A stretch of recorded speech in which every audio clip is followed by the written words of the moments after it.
আমাদের যুবক ছেলেপেলে ফেসবুকে ট্রল করতেছে যে তারা চট্টগ্রাম নিয়ে নেবে। এটা ট্রল করার নয়, তারা সত্যিকারই এতটা উগ্র যে মন থেকে তারা বিশ্বাস করে যে অখণ্ড ভারত প্রতিষ্ঠা করতে হবে। চট্টগ্রাম, রংপুর, গাইবান্ধা, রাজশাহী, খুলনা, বরিশাল, ঢাকা এগুলো সব তাদের লাগবে, মন থেকে বিশ্বাস করে। ভ্রান্তির উপর থাকার পরও কি পরিমাণ কট্টর হতে পারে। গুজরাতের কসাই 2002 সালে হাজারো মুসলমানের রক্ত যার হাতে রঞ্জিত, তাকে পৃথিবীতে কেউ জঙ্গি সন্ত্রাসী বলে নিষিদ্ধ করতেছে না, সে বহাল তবিয়তে প্রধানমন্ত্রী। আর মুসলমানেরা কোথায় একজনকে গ্রেফতার করেছে, তাই সারাদিন সারা পৃথিবীকে বুঝাতে হচ্ছে আমরা খুব ভালো, আমরা সেকুলার, আমরা সংখ্যালঘুদের গুরু নিরাপত্তা দিই, ডট ডট বলতে বলতে মুখের ফেনা তুলে দিচ্ছে, তাও দুনিয়ার কেউ বিশ্বাস করে না। কেননা তারা বেশি সেকুলার, মুসলমানেরা বেশি সেকুলার।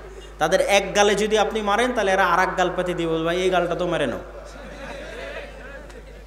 কিন্তু আপনি যান ইসরায়েল গত 24 ঘন্টায় সিরিয়ার 500টা অস্ত্রাগার, গবেষণাগারে হামলা করেছে।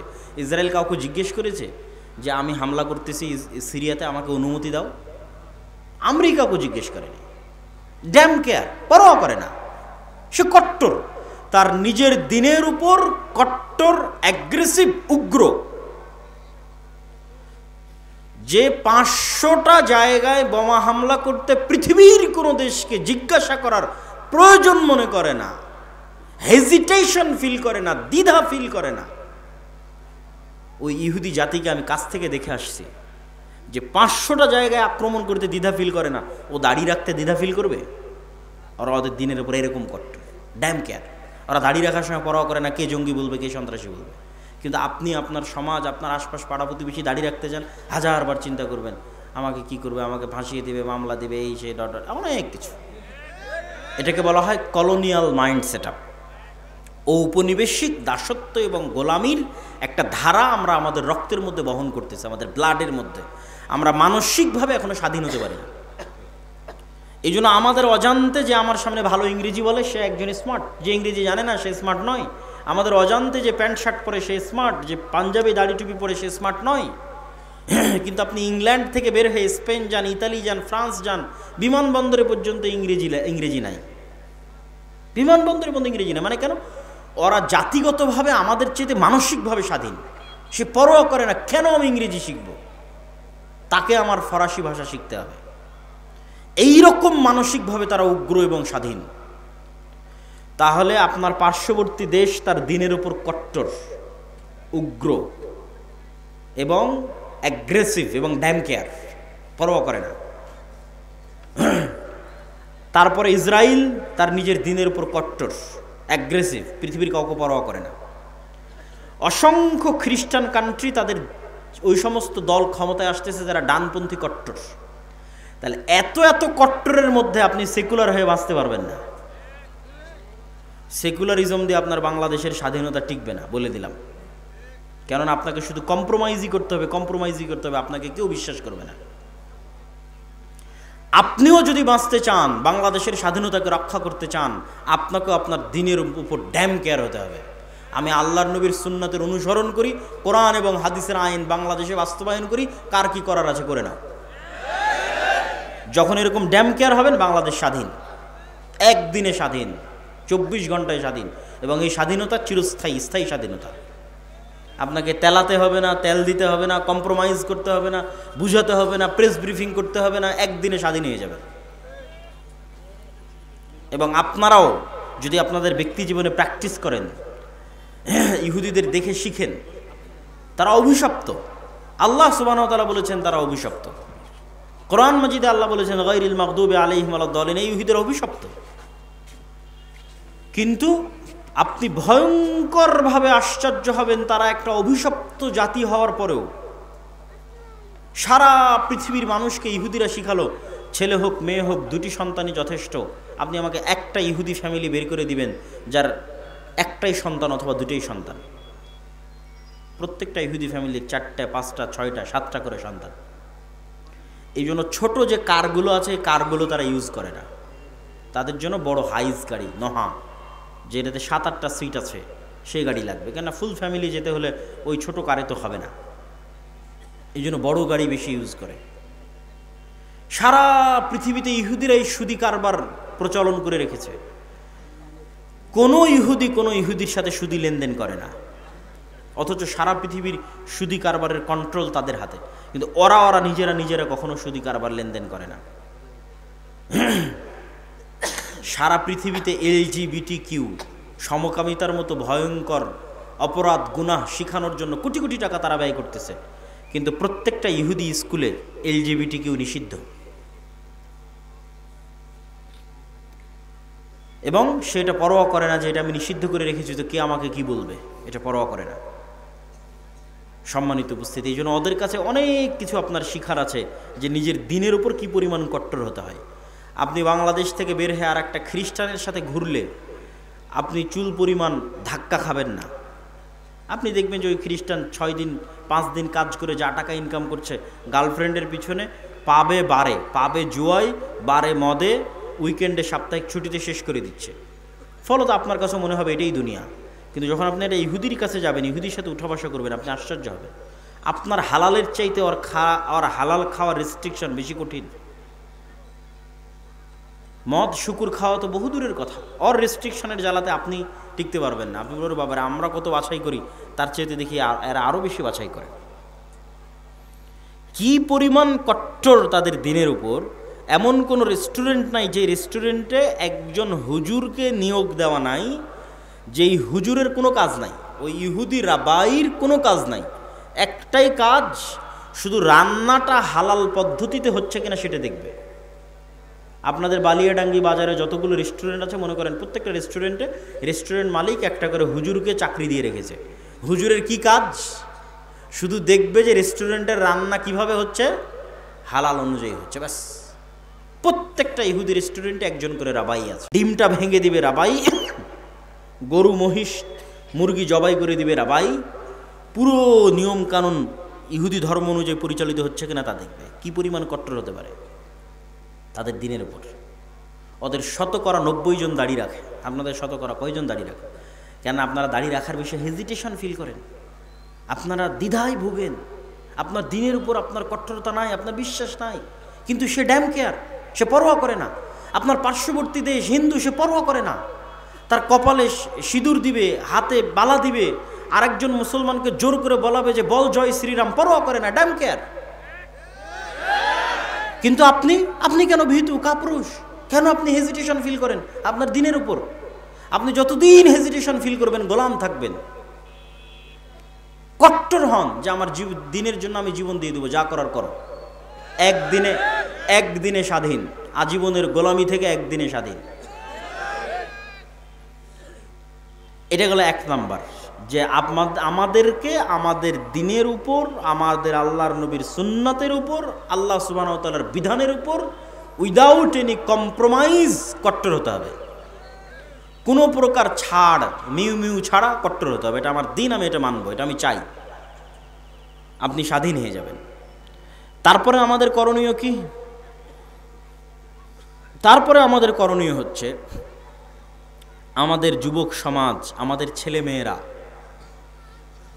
তাদের যুবক সমাজ এবং তাদের ছেলে মেয়েদের চেয়ে পিছিয়ে আছে নেশা, মাদকতা, ডিভাইস আসক্তি, mobile, TikTok, Facebook, reels, video game, free fire, PUBG, মদ, জুয়া, বিড়ি, সিগারেট, গাঞ্জা।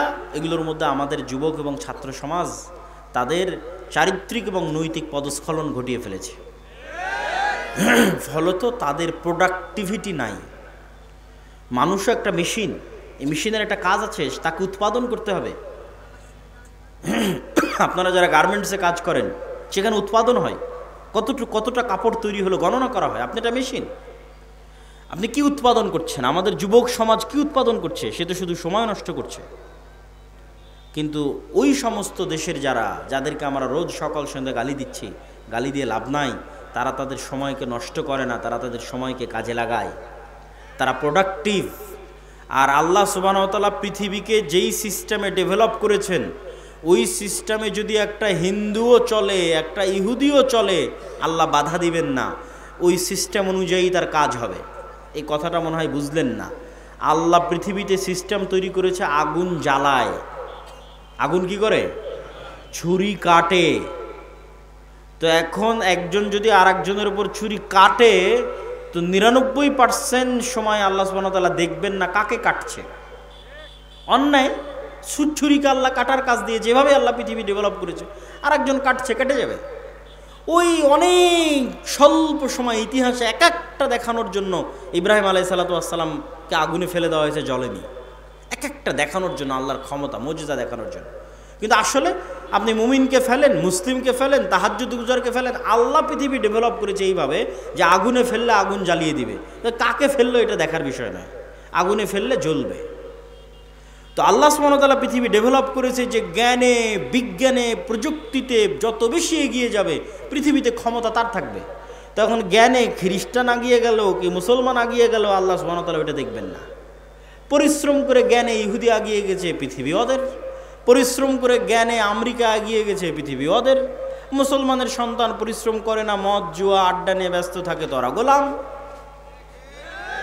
তো আল্লাহর সহযোগিতা, তাহলে বলবেন যে আল্লাহ যে আমাদের ভালোবাসে, সহযোগিতাটা কোথায় আসবে? আসবে যখন আপনি ওই মদ জুয়া নেশা ছেড়ে দিয়ে আপনিও প্রোডাক্টিভ হবেন, আর ডাই হার্ট অন্তর থেকে আপনিও চেষ্টা করতেছেন আমিও সাকসেসফুল হতে চাই, আপনিও জ্ঞান বিজ্ঞান প্রযুক্তির জগতে লড়াই করে যাচ্ছেন, যেই যেই সিস্টেমে আল্লাহ পৃথিবী ডেভেলপ করেছে ওই সিস্টেমে আপনিও দৌড়াচ্ছেন, চেষ্টা করতেছেন অন্তর থেকে, তাহলে একজন ইহুদি অথবা ইসরায়েল অথবা আমেরিকার কাছে শতভাগ সক্ষমতা আছে।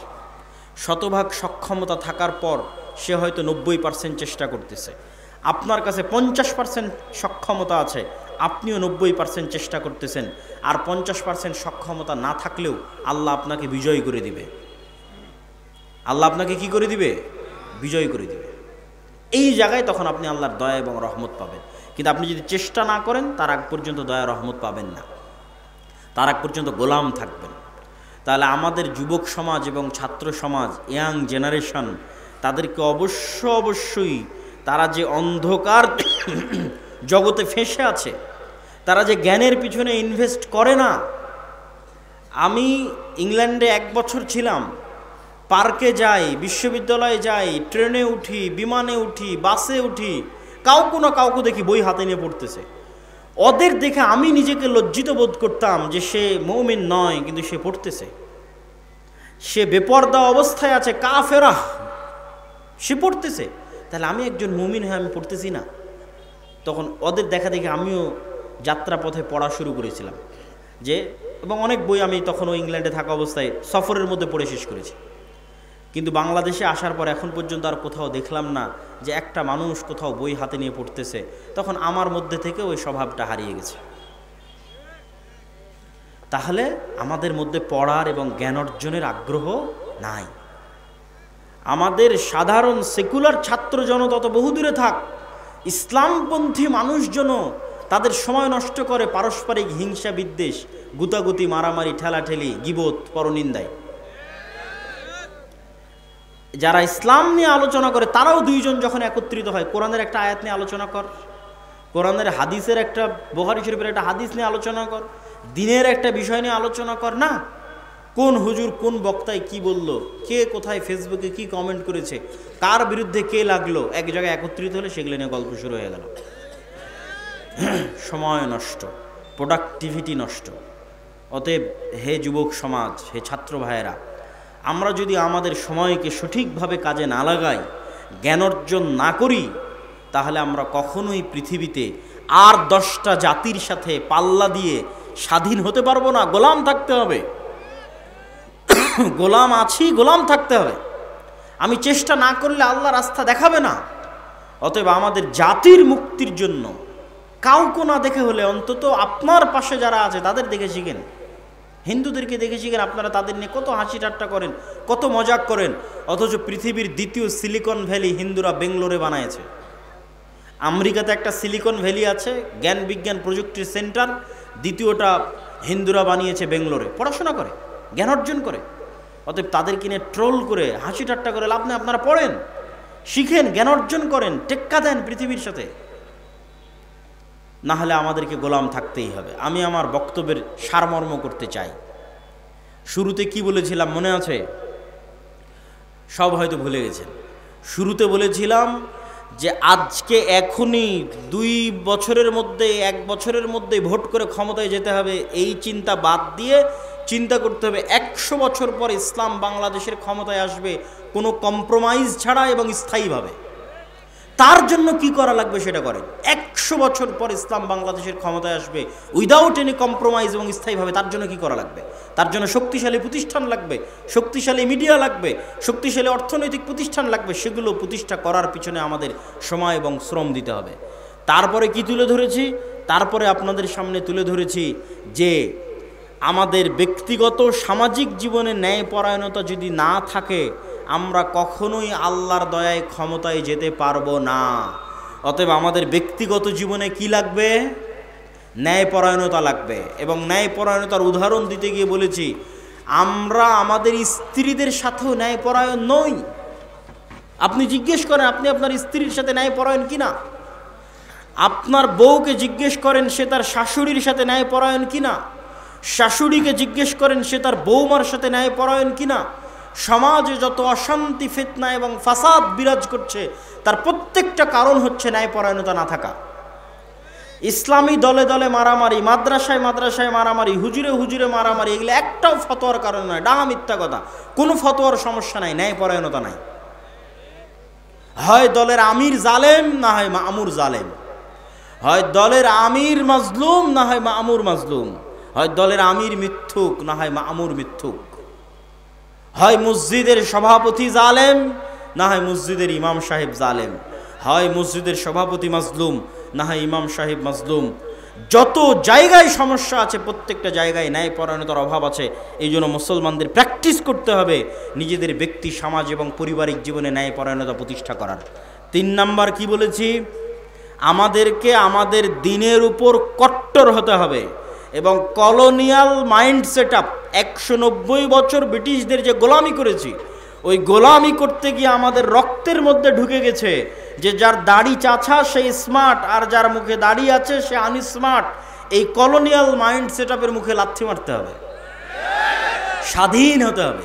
যেটা আল্লাহর নবী সেটা স্মার্ট, যেটা আল্লাহর নবীর নয় সেটা স্মার্ট নয়। এটা যেদিন শক্তভাবে বিশ্বাস করে নেবেন উইথ কনফিডেন্ট এবং উইদাউট এনি কম্প্রোমাইজ, শক্ত আত্মবিশ্বাসের সাথে, সেদিন আপনি স্বাধীন হয়ে গেছেন। সেই দিন পৃথিবীর কোনো শক্তি পৃথিবীতে আপনাকে দমিয়ে রাখতে পারবে না। 4 নাম্বার কি বলেছি? 4 নাম্বার বলেছি আমাদের ছাত্র তরুণ জনতা তারা যে নেশার মধ্যে, অবৈধ সম্পর্কের মধ্যে, এবং আমাদের মা এবং বোনেরা এবং আমাদের ভাইয়েরা তাদের মধ্যে দিয়াসাহ মানে শুকুরের চর্বি।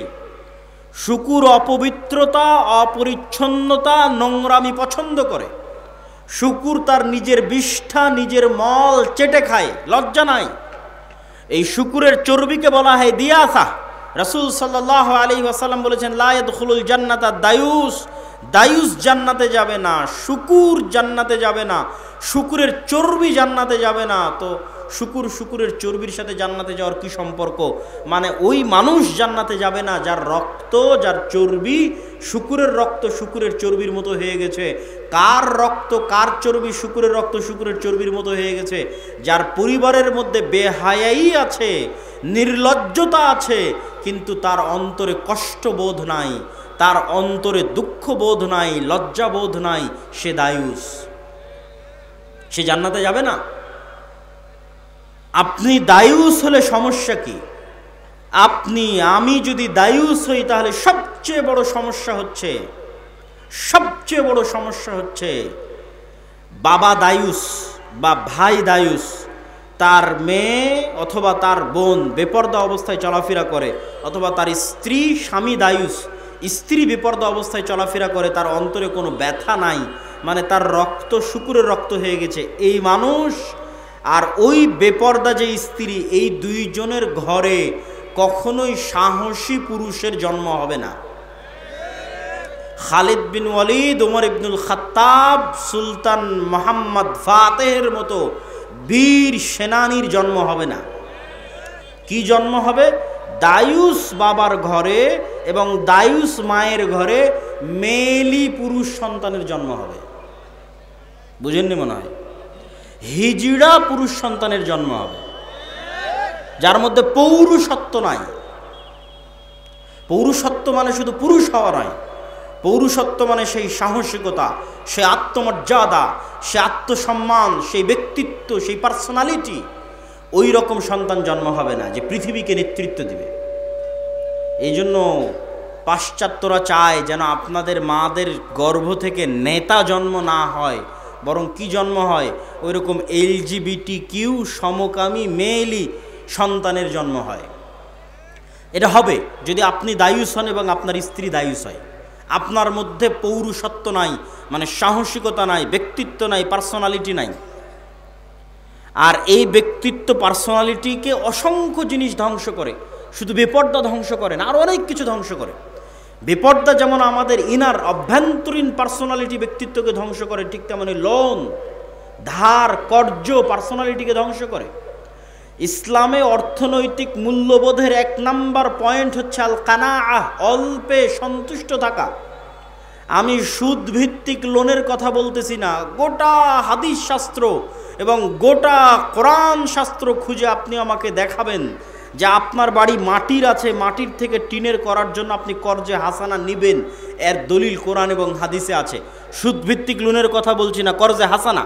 আপনার বাড়ি টিনের আছে, আপনি সেটা পাকা করবেন, তার জন্য সুদে লোন না নিয়ে কর্জে হাসানা সুদমুক্ত লোন নেবেন, এর দলিল কোরআন এবং হাদিসে আছে। আপনার বাড়িতে এসি নাই, এসি কিনবেন, ফ্রিজ নাই, ফ্রিজ কিনবেন, মোটর সাইকেল নাই, মোটর সাইকেল কিনবেন, তার জন্য সুদভিত্তিক লোন বহু পরের কথা।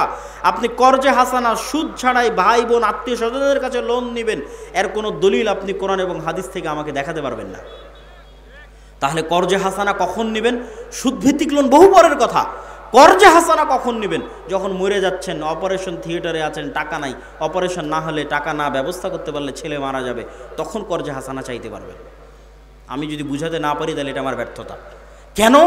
আপনি সুদ ভিত্তিক লোন বহু পরে, আপনি আরেকজনের কাছে আজ চাইতে গেলেন, ভাই আমাকে 5,000 টাকা ধার দাও, আমি হচ্ছি মাটির বাড়ি ভেঙে টিনের বাড়ি করতেছি, 5,000 টাকা আপনাকে ধার দিল, পরের দিন আপনি সেই টাকা পরিশোধ করতে পারলেন না, আপনার অন্তরে খারাপ লাগতেছে, পরিশোধ করতে পারতেছেন না। তারপরের দিন মিথ্যার আশ্রয় নেবেন, নেবেন না? নেবেন না?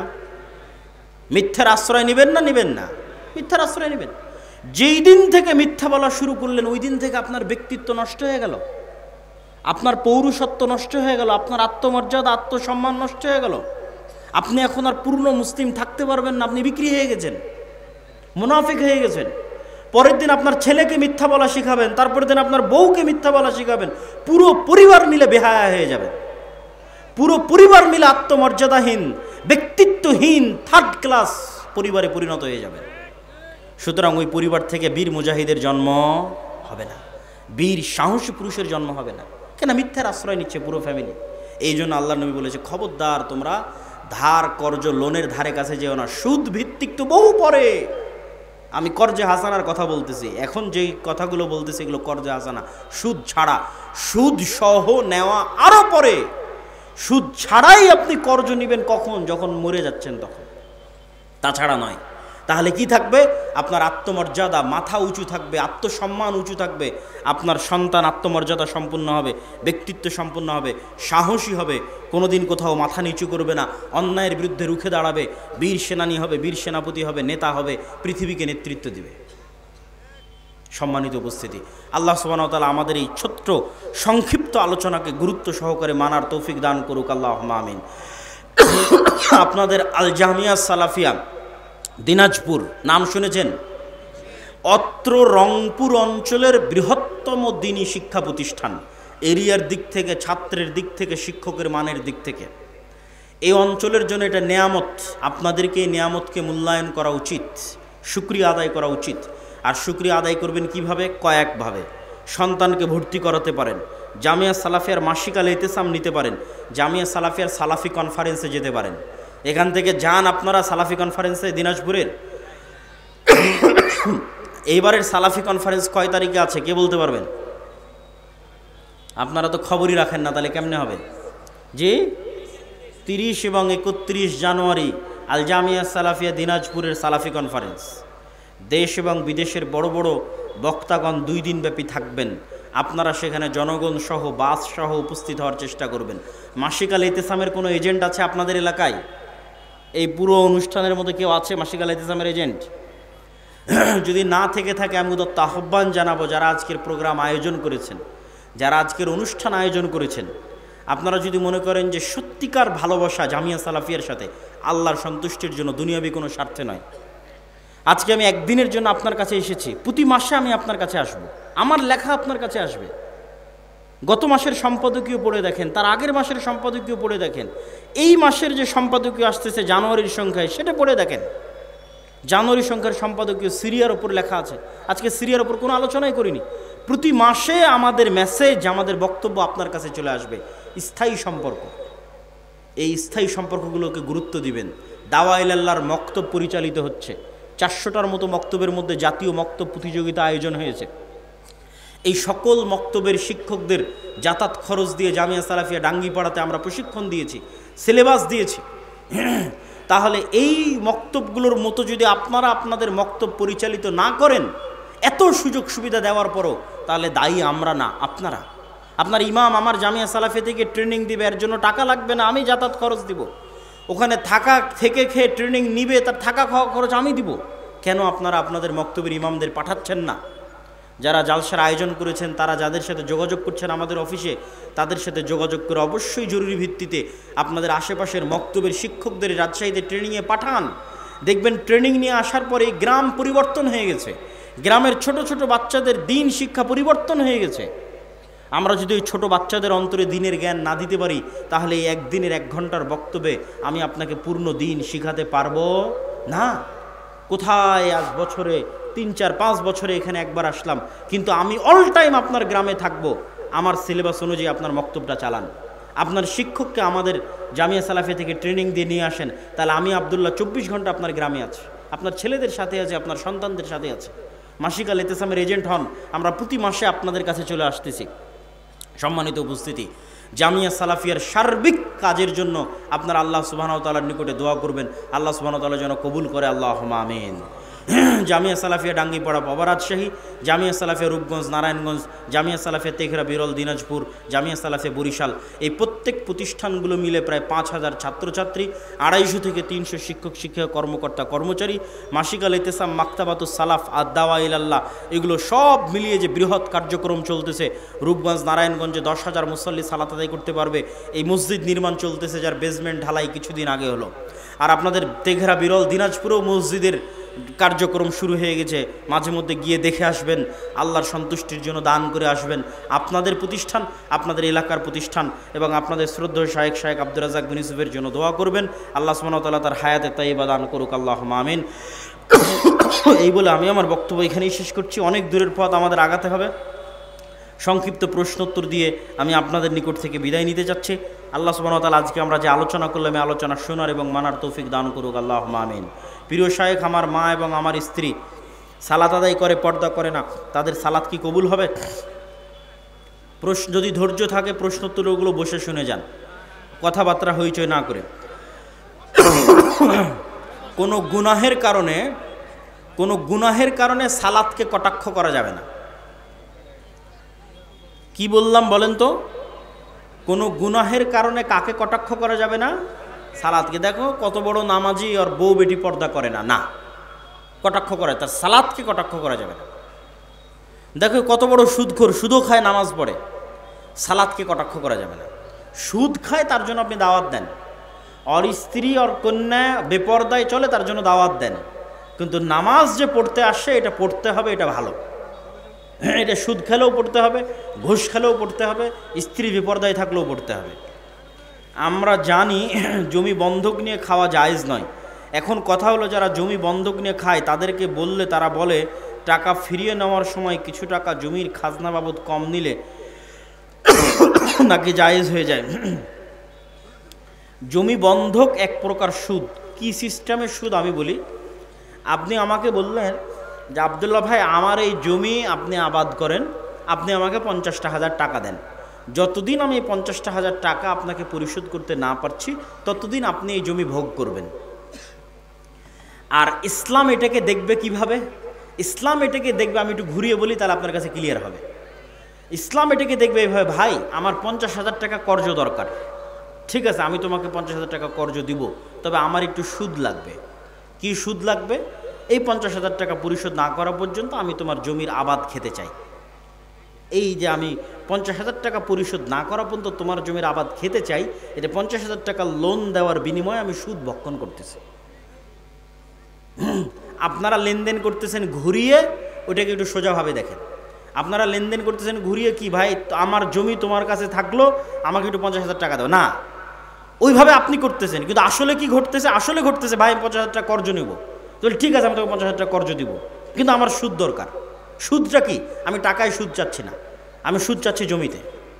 এই যে আমি লোনের বিনিময়ে উপকার গ্রহণ করতেছি, এটা সুদ। তাহলে জায়েজ কোনটা? আপনি আপনার জমি ভাড়া দিতে পারেন, ভাড়া নির্ধারিত, সময় নির্ধারিত, ভাড়া নির্ধারিত, সময় নির্ধারিত, লিজ দেওয়া, সময় নির্ধারিত, ভাড়া নির্ধারিত। বা আমার জমি তোমাকে দিলাম, তুমি আমার জমি ব্যবহার করতে পারো, প্রতি বছরে আমাকে এত টাকা দেবা, 5 বছরের জন্য আমি তোমাকে লিজ দিলাম, প্রতি বছর সমান 1 লক্ষ টাকা, হালাল, 100 বার হালাল। ভাড়া নির্ধারিত, সময় নির্ধারিত। মুরব্বীরা নাতনির সাথে, যুবকেরা ভাবির সাথে হাসি ঠাট্টা করে, এতে করে জেনার গুনাহ হয়, অবশ্যই হয়। এটা আমাদের সমাজের একটা ব্যাড কালচার, অপসংস্কৃতি। আমি একটা জমি নিব, আমি জমির মালিককে মোটা অঙ্কের টাকা দিব সিকিউরিটি হিসেবে। বছরে যদি 3টা ফসল হয়, প্রত্যেক ফসলে জমির ভাড়া বাবদ জমির মালিককে বিঘা প্রতি 4-5 হাজার টাকা করে দেব প্রত্যেক ফসলে। আমি একটা জমি নিব, আমি জমির মালিককে মোটা অঙ্কের টাকা দেবো সিকিউরিটি হিসেবে। বছরে যদি 3টা ফসল হয়, প্রত্যেক ফসলে জমির ভাড়া বাবদ সিকিউরিটি হিসেবে টাকা দিবেন, আবার ভাড়া বাবদ দিবেন। যিনি প্রশ্ন করেছেন উনি পার্সোনালি দেখা করেন, স্পষ্ট নয়। যারা সালাত আদায় করে না তাদের কি জানাজা পড়া যাবে? যারা সালাত আদায় করে না তাদের জানাজা বড় মানুষ, আলেম মানুষ, আল্লাহওয়ালা মানুষ, নেতৃস্থানীয় মানুষ পড়বে না। স্বাভাবিক মুসলমানেরা সালাত পড়ে দাফন কাফন করে দিবে। যারা সালাত আদায় করে না তাদেরকে সালাম দেওয়া যাবে, যদি মনে হয় সালাম না দিলে সামাজিকভাবে বয়কট করলে সে সালাতের প্রতি উদ্বুদ্ধ হতে পারে, তাহলে সালাম বয়কট করে, সামাজিকভাবে বয়কট করে তাকে সালাতের প্রতি উদ্বুদ্ধ করতে হবে। আর যদি মনে হয় না এটা কোনো কার্যকরী হবে না, তাহলে স্বাভাবিকভাবে সালাম দিতে থাকতে হবে, আর পরামর্শের মাধ্যমে, চেষ্টার মাধ্যমে হেদায়েত করার চেষ্টা করতে হবে। আমাদের থানা বা জেলার মধ্যে আল জামিয়া সালাফিয়ার একটি শাখা চাই, মাশাআল্লাহ। দাওয়া ইলাল্লাহর অন্তর্গত আমাদের এলাকায় মক্তব চালু করতে চাই, বলে দিলাম। মক্তব চালু করার সহজ বুদ্ধি, তোমরা যাদের সাথে আমাদের অফিসে কথা বলে আজকে আমরা এখানে আসছি, সেই অফিসে কথা বলে পরবর্তী ট্রেনিংয়ে তোমাদের ইমামদের পাঠিয়ে দাও। তোমাদের রানিং চলন্ত যে মক্তব আছে সেই মক্তবের ইমামদের পরবর্তী ট্রেনিংয়ে পাঠিয়ে দাও। প্রতি মাসেই ট্রেনিং হচ্ছে, যাতায়াত খরচ আমাদের, থাকা খাওয়া আমাদের। শায়েখ, আমার প্রশ্নটা হলো গাজওয়াতুল হিন্দ বলতে কি বোঝায়? গাজওয়াতুল হিন্দ মানে ভারতের সাথে মুসলমানদের যুদ্ধ, বা হিন্দুস্তানের হিন্দুদের মুশরিকদের সাথে মুসলমানের যুদ্ধ। গাজওয়াতুল হিন্দ আগেও হয়ে থাকতে পারে, ভবিষ্যতেও হতে পারে, এটা অস্বাভাবিক কিছু নয়। গাজওয়াতুল হিন্দের কথা হাদিসে আছে। অতীতেও গাজওয়াতুল হিন্দ হতে পারে, কেন অতীতেও এই ভারতে হিন্দু মুশরিকরা বসবাস করত, মুসলমানেরা বহু যুদ্ধে লিপ্ত হয়েছে। মাহমুদুল হাসান গাজনবী থেকে শুরু করে অসংখ্য মুসলমান ভারতে যুদ্ধ করেছে। ভাই বোনের জমি ভাগ করার বিষয়ে কিছু বলেন। যেভাবে আল্লাহ বলেছে ওইভাবে ন্যায়ের সাথে সমানভাবে বন্টন করে দিতে হবে আল্লাহর আদেশ অনুযায়ী, না হলে মুনাফিক। এবং সে সালাত আদায় করলেও মুনাফিক, হজ করলেও মুনাফিক, তাহাজ্জুদ গুজার হলেও মুনাফিক। পান, জর্দা, বিড়ি, গুল, সিগারেটের ব্যবসা কি হারাম? এটা আবার জিজ্ঞেস করে কেউ। মুসলমান হলে এটা জিজ্ঞেস করার কথা না। আমাদের এই দিকে অনেকে সিয়াম রাখে কিন্তু দাড়ি চাচ্ছে, তাদের বিষয়ে কিছু বলবেন। কখনোই মানুষের আর একটা আমল দিয়ে আর একটা সৎ আমলকে কটাক্ষ করবেন না। সিয়াম রাখে ভালো কথা, এটার জন্য দাড়ি কিনে এটাকে কটাক্ষ করার দরকার নাই। সালাত আদায় করে ভালো কথা, দাড়ি কিনে এটাকে কটাক্ষ করার দরকার নেই। আপনি আলাদাভাবে তাকে দাড়ির জন্য দাওয়াত দেন, কিন্তু দাড়ি রাখে না এই জন্য তার সালাত, তার সিয়ামকে কটাক্ষ করবেন না, তার দাওয়াতি কাজকে কটাক্ষ করবেন না। কে আল্লাহর কাছে প্রিয় তা আল্লাহ সুবহানাহু ওয়া তাআলা ভালো জানে। মানুষ আমলের জোর দিয়ে জান্নাতে যাবে না, আল্লাহর দয়ায় জান্নাতে যাবে। সবাই বৈঠক শেষে দোয়া পড়ি, সুবহানাকা আল্লাহুম্মা ওয়া বিহামদিকা আশহাদু আল্লা ইলাহা ইল্লা আনতা আস্তাগফিরুকা ওয়া আতুবু ইলাইক। আসসালামু আলাইকুম ওয়া রাহমাতুল্লাহি ওয়া বারাকাতুহু।